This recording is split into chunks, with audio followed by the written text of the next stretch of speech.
thanks to the committee and specifically Member Yoho, as well as Mr. Washburne and the administration for advancing this initiative.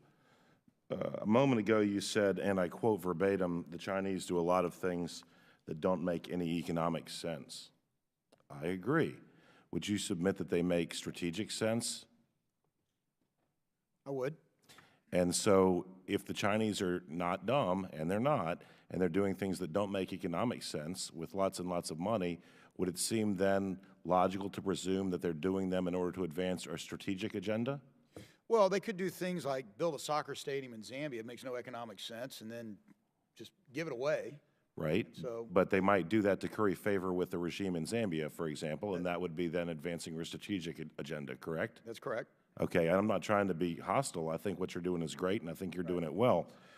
But I've pointed out in this committee before that there seem to be two paradigms in the patterns of foreign aid. The Chinese tend to give aid to dictatorial regimes and autocrats, for example, building entire presidential palaces that rival in size and scope, say, for example, the Washburne office building with Chinese dollars and then giving them to foreign autocrats, versus the United States, which renders aid in the form of clean water and food to people, right? There's aid to the top and aid to the people.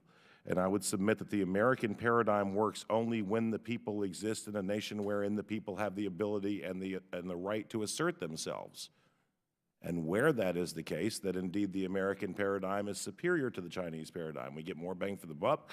We generate more goodwill. I'll tell you that as a soldier deployed in uniform, every pack of M&Ms I pulled out of my MRE went to a young person in that nation where I was deployed so that the memory that they had would be of an American soldier giving them a pack of candy that they might not otherwise have the opportunity to enjoy ever. And I hoped at the time, as a 20-something, that that might foster goodwill amongst these young people towards our nation moving forward. The Chinese paradigm is give their dad $1. But I'm not going down this road wantonly. I would submit that this legislation and the bipartisan nature thereof should, and I think it was Dr. Barra who said, serve as a wake-up call or maybe a new beginning.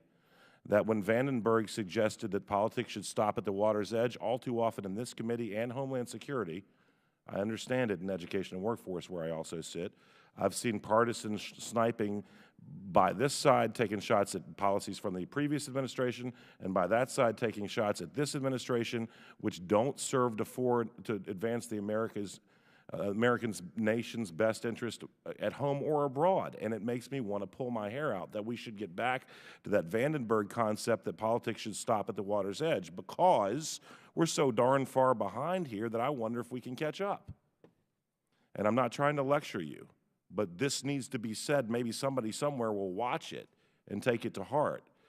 An American prominent political philosopher recently stated publicly that there were inherent advantages to the autocratic regime in China by virtue of their ability to act decisively without debate.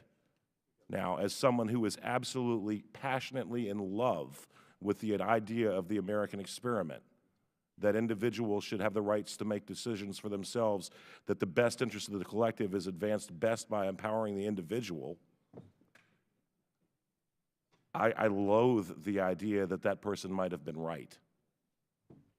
But to the extent that we can all get behind something that makes more efficient private investment in foreign nations in a manner such to create alliances and strengthen trade partnerships to advance not only the interest of the United States, but of free and those who aspire to be free across the planet, it's about time.